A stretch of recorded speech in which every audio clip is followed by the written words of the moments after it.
It's entertaining. It's always entertaining, bro. You Um, know this how it past goes. weekend, we shot 14 shorts for the 31 days of Halloween.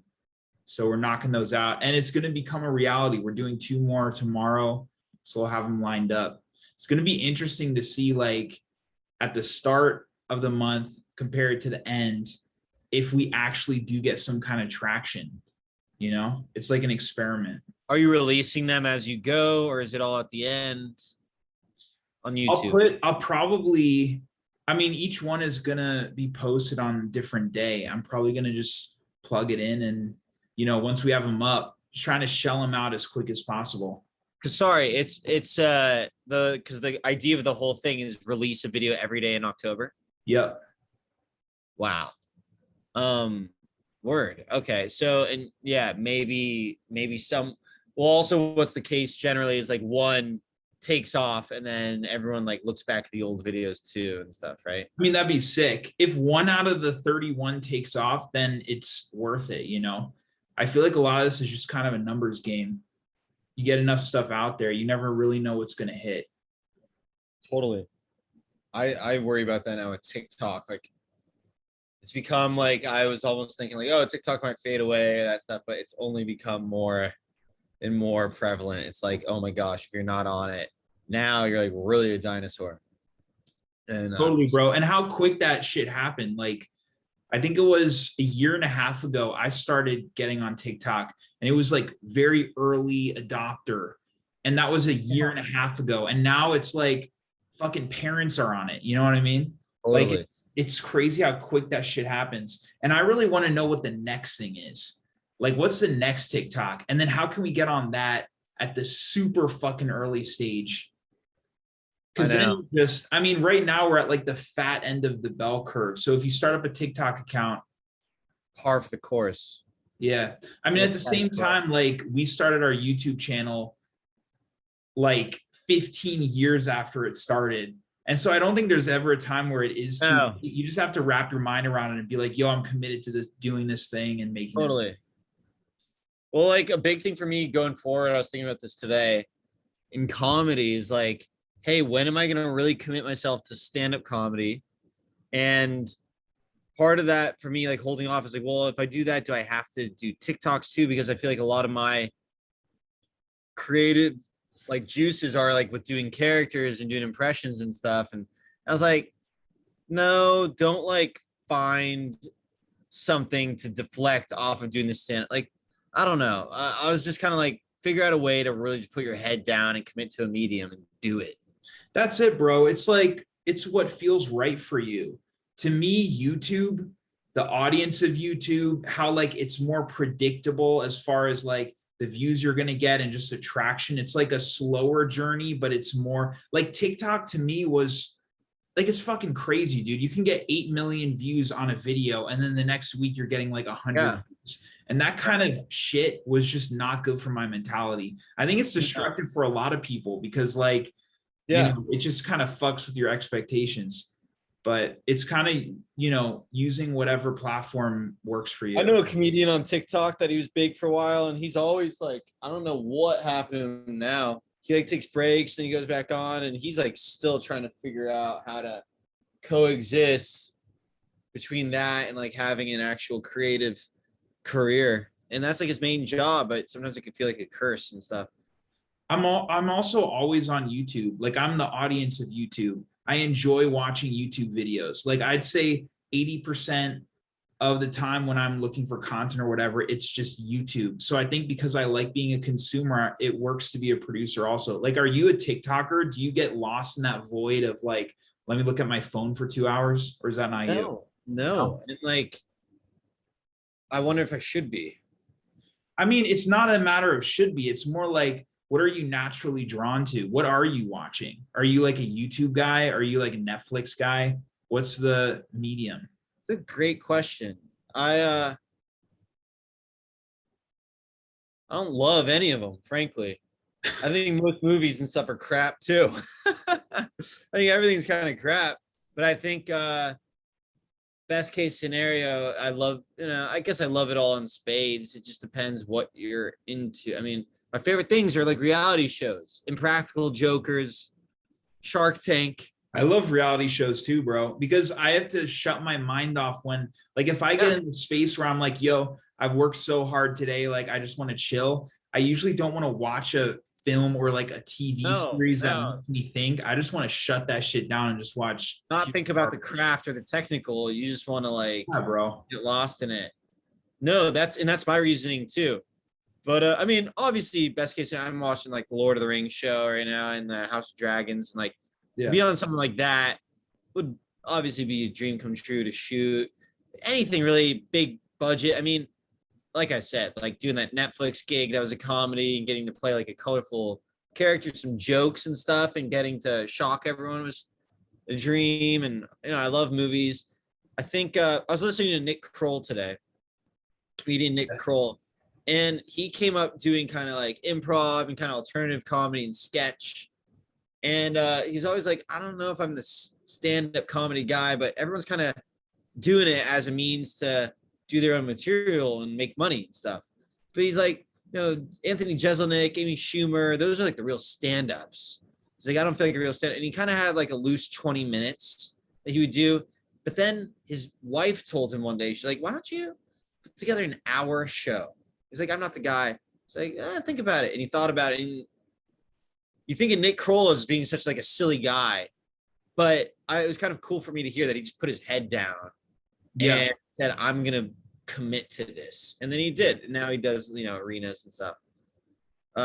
So it did make me think like in that sense of like, hey, maybe I should it might not feel right at first. I've had even just doing stand-up, like, I mean, I did a class where I was doing it like once a week. I think I've done it like 7 times in total. I've had moments where it's like you feel so exciting being on stage saying stuff that you wrote. That's freaking epic. Dude, I can imagine. And when it's working and you're getting laughs, there's nothing like it, I'm sure. Nothing like it. And I was watching Curb Your Enthusiasm and something came to me where I was like, there's no reason why comedy has to be scary or like even getting up in front of people, why that has to be vulnerable. That's historically how it is famously for a lot of people. But like for me, like I think I could be one of those people that just like relishes in being able to just speak what I wrote and like getting to do that. And if people like it, like that's a beautiful thing. Get into that, hone in on that and kind of go in that direction. And I feel like that's what Seinfeld probably is more. He seems like that. Yeah. It's like therapy for him. I heard that Larry David, when he was just starting his stand-up career, he would just go up on stage and he talked to the audience like he'd be like, you people. And it was all like antagonistic and shit. And it was completely off the wall and totally different from any other stand-up that anyone's seen. And he would just like, if he wasn't feeling it or if he wasn't having a good time, he would just leave like halfway through the set. He'd be like, I'm done with you people. And he'd just fucking take off. He really made it his own, I'm done with you people. Pretty bad crowd. No, you guys were kind of jerkish. That's wow, because he in some ways seems so normal and kind of just like a grumpy dad. But then to hear that he's kind of like a very like loose cannon stand-up comedian is interesting. I mean, you don't define yourself by one thing, which I think is a really good quality to have. I'm definitely more like tunnel vision as far as like, this is specifically what I'm going after. And like, there's no other real option. Yeah. Do you think it would benefit you to like choose like Nick Kroll, like committing to the stand-up thing or like something else, or like, really thinking about like, what do you gravitate towards most? And then putting all your eggs in that one basket.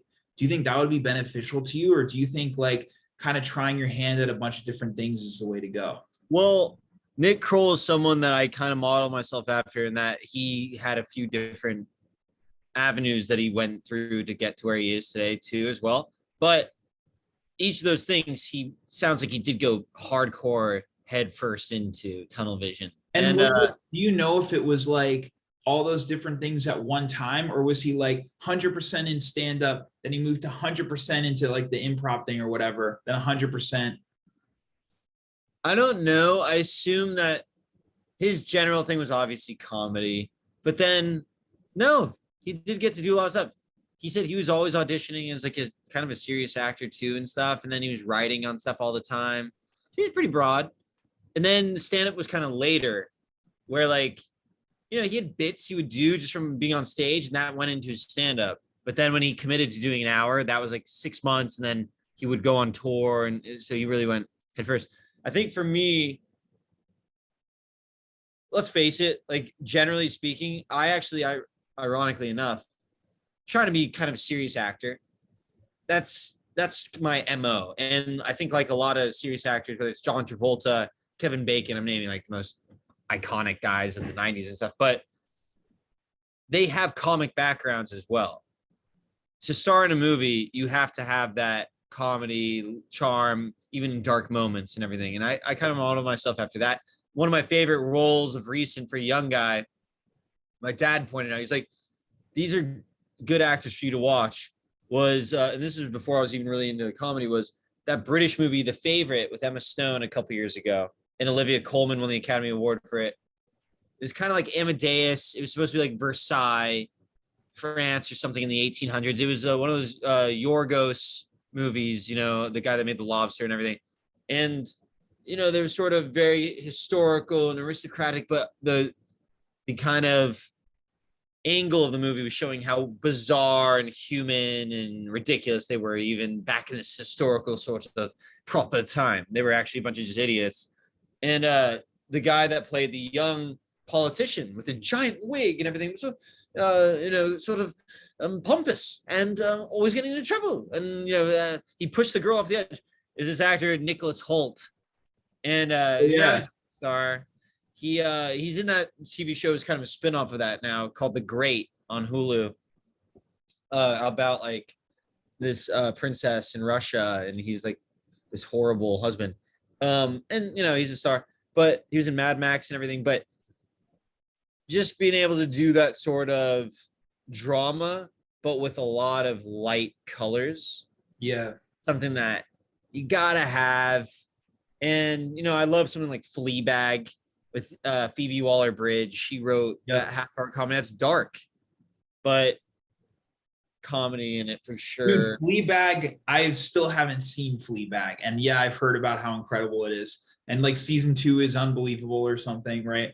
It's but cool. Like, I think it's a little overrated, but it's cool. Yeah. Shocker. But what's cool about that is I really don't even know that much about the backstory, but wasn't that completely generated by her? Like she created the whole show herself. I don't think she even had like really that much funding or anything, and she just kind of made it. So that's someone that I completely am trying to follow the path of. She trained in classical theater and in London, Phoebe Waller-Bridge. And then she got a theater job here, TV job there, sort of. She was struggling as an actress. She wrote Fleabag as a play, one-act play. And it just went through the grapevine. She took it to Edinburgh Fringe Festival, yada, yada. Then it got picked up as a TV show. She made it. She was also writing on a few different shows. Dude. She was just hustling. She was a writer, actor. I mean, obviously it worked out in some ways. And then she freaking got Killing Eve, that big show on BBC that she wrote for. And then Fleabag got picked up. Your pilot, Duke of the Valley, how long did it take to shoot that? 3 days. 3 days? Yeah. And what was it, like a half hour? Yep. Forget, a half hour. Was there a lot of funding that had to go into it to make that happen? Far from it. Bro, if I were in your shoes, I would really drive that. Like, have you ever thought about if you were to have like a YouTube channel or something, and then week you put out another not a fucking half hour, but like a 5-minute thing of Duke of the Valley, and like if you were to really hit that home, keep hitting it every fucking week, do you think it could grow into something that could be sustainable? I mean, that interests me already. I feel like it'd be fun to do just from my end, but actually that's not a bad idea, doing like shorts of it, like a scene. Like each thing could be a scene from this ultimately trying to launch a series. Would you ever consider filming it and doing it? It's not my genre, bro. It could be. Ugh. You I gotta wouldn't start skew somewhere. it, bro. Here's the thing: if I put my hands on that, it would just naturally skew to a really fucking dark place that I don't think is like, Dude, it's not integrity to the original tone. I don't think it's big still role. what you're after. Being an actor in the Valley could be very dark, my friend. No, I'm kidding. Obviously, obviously saying that anyway.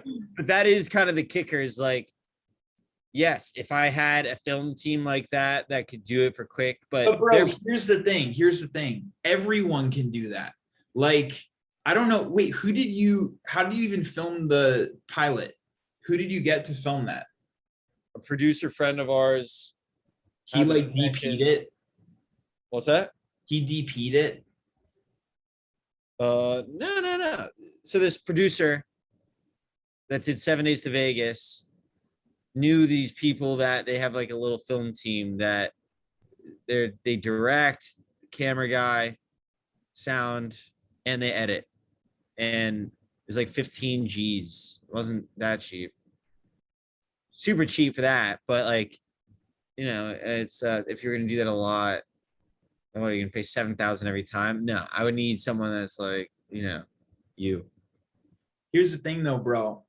Number one, you've expressed interest to me before as like the ultimate vision of directing stuff, right?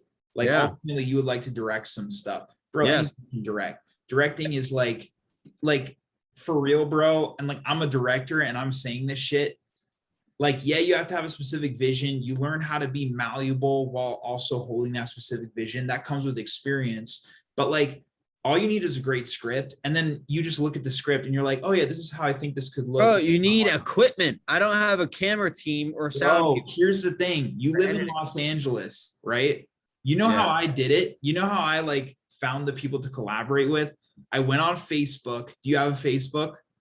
I deleted it, but maybe I should get it again. I deleted mine too. Like recently. Exactly. Yeah. Get a Facebook. and bro, there are like film schools. You're in fucking Los Angeles with students that are hungry to shoot stuff, and they have their school cages and equipment that's provided for them. I might wait for you to delve into serious films. Into what? Into comedic serious films. I might just have to wait for the Jacob Arbidier segue out of horror films. Oh, dude. When you hit that board spot in 20 years. What's the concern? Is it the fact that like they would be students and they wouldn't be able to shoot like a compelling thing, or what? I could do it. Look, if I decide, hey, we want to do that, then yeah, maybe that is a good thing. But it is a little daunting to work with new people that are unqualified, that are shows that don't take it seriously. We don't have time for that. I don't have time for that. Yeah, I feel you, bro. We're in that weird like middle ground spot where we're not like 22 anymore, coming out with like our fellow colleagues. Yeah, you're right. You're right. There's a certain level of professionalism that makes Duke of the Valley good, but we're in that weird spot where it's like we don't have the funding, but at the same time we've graduated beyond that other shit. So what do you do? It's always a tough spot. You're always 1 foot in, 1 foot out. But no, I appreciate that. That's a good idea. My cousin today as well, same thing. She's like, why not put on YouTube? Like, people have to see it. She said that to you? Yeah, bro. I mean, well, that's a question, bro. Like, when are you gonna share this thing? Are you trying to wait for like a certain distribution strategy or what? Yeah. Still. What if you put a timeline on that, like even 6 months out from now? If you don't have a specific distribution strategy, then get the people who are involved to post it on their socials and you'll get some traction, bro. You never know. My response to her was, look at Queen's Gambit. It took 20 years to get going. I might age out of it by then, but we're gonna have to make a decision ASAP. You know what? Maybe Quentin Tarantino will be at this Valley Mentality party. There you go. Does he live in the Valley? That's step number one. finding out where he lives, sending Dropping it off on a hard drive at Tarantino's house. Tarantino's 10th film is Duke of the Valley. You never know, bro. Put that shit out in the universe. A lot more blood than we'd be expecting in the show. For Tarantino's first embarkment into television is Duke of the Valley. Yeah. Why not? I The mean, last thing he ever directs. yeah, we shall see. Anyway, so you guys have been doing that every day, or how long? How many? We did. We shot on Saturday and Sunday of last week, and we did from Saturday from like 5 to 1 a.m. We did 5 shorts, and then the following day we did 9 shorts. Oh my gosh. Are they all like 1 to 2 minutes, or They're like probably 4 to 5, maybe Oh. 3 to 4. you doing your usual like method of shooting with all the shots and stuff? Or are you No cutting way, back? just handy cam. Nice. For the first time, I did not just like found footage with it, but an omniscient point of view. And I feel like people aren't really going to be able to tell the difference. Like, if it doesn't matter what equipment you have, the fact that we have a camcorder that is 4K, that's the same resolution as like any other proper film camera, no one gives a fuck. And like, I keep it really steady. Like, I think, like, dude, it doesn't matter, you know, what equipment you have. As long as you have a good eye for shit, that's all that you need. I think so. 4K, baby. That's right. What's the next step for you, bro? What are you thinking? I'm thinking I'm excited about this value mentality. Yeah. And The you know, launch, the launch party is gonna be dope. I'm looking forward to that. right? Yeah, dude. I mean, I just have such a good feeling. Are we doing a remote pod from the bar? Oh my gosh, you're right. It's on a Wednesday. We can skip a week. We've got like We'll do it on Thursday. or We might have to do remote. I'm pretty sure we still have like 6 in the vault from early times. If you can get access to the vault, then sure. I got access, bro. So it'd be just nostalgic. No, yeah, we'll figure that out. Yeah, we're gonna do a few of these parties too. We're gonna do like one every 2 weeks is the idea. Cool. And dude, people are just excited. We're gonna get some good like photos and media from it too. And so that's the next step. But honestly, too, I think the next step really is getting a manager that is like kind of big time. And how do you go about that? Because I also need a manager. So what's your strategy? So let's get the same one. My strategy, I probably could get with 2 right now. Mhm. One is my buddy's manager. She seems to like me a lot. But I don't know if it's quite the right fit. And then another one too, is another buddy's manager, and it could be good, but I think I kind of want to get noticed from Value Mentality. Maybe I just have a feeling, I don't know, I'm kind of hanging out in the right circles now. Think something's gonna come where it just fits right, and I get that. And then I mean, the only difference, I was talking to these people tonight, like they just have big reps, and some people have Right, they big can reps. open doors. That's it. You just need those open doors, dude. And because I auditioned for a lot of stuff, but I don't know if they really look at some of the smaller reps with like that much. Bro, this whole industry though, and this is for everyone, I don't care like how big you are, everyone had to start at the same place. This whole industry is a catch-22, which is why I always talk about like making your own shit. Like what do you have in your own control? It's like bro, like the right reps swoop in when you have something that is gonna sell. But how do you get to the place where you have something that's ready to sell? How do you put that package together? It's like, it's the whole thing is a catch-22, which, you know, stops a lot of artists because it's frustrating process. By the way, sorry to cut you off. Once you get a big rep, sometimes they suck. I have a one of my best buddies in England has a huge rep. They don't send him out for stuff. He doesn't get auditions. Bro, you know what? I know someone who's in a very similar situation, and I think part of it has to do with like if you have a giant rep and you don't have as many creds, and within the first 6 months, if you don't book anything substantial, they have other clients that they're prioritizing because you have a huge rep. So if you have a huge rep, you're like almost competing against the other people that they're repping. Totally. Yeah, for me, it's not just gonna be like who's a big rep. It's gotta be who's the right fit. Dude, you know what the ideal situation is, which I'm also still trying to figure out how I get to that point. But like when they discover you and then they're excited to work for you and they're fighting to sign you, that's the position you want to be. You don't want to be in the spot of like in that holding tank of, oh, please, like pick me to, your clients. Like then they won't be fighting for you. If you get to the place where you're so attractive that people are then choosing you, that's where you want to be. No, these reps that I have now, at least the one I had before too, I'm not still with them, but when I went in for those meetings, it was the first time that I felt like, hey, I don't have to play up to anyone. Like I can just be myself. And if they don't like me, that's fine. I was still nervous, but like, it's fine. Now I genuinely feel like going in, like, if it's not with them, it's going to be with someone else. Right.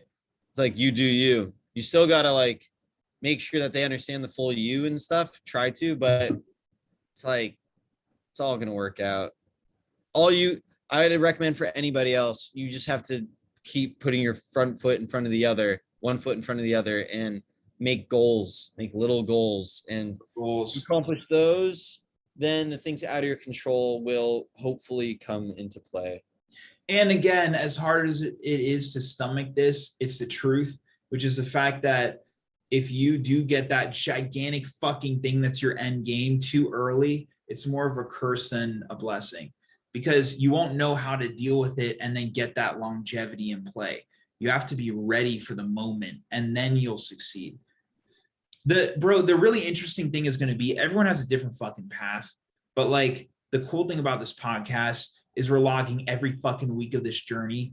And so being able to, once we get to that position and then we can look back and connect the fucking dots, it's like we'll have more clarity that we can then share with an audience of like, this is how I got there. It might not be how they end up getting there, but it's like, it'll shine some light on like, this is a viable strategy that we use and it ended up working because we're here now.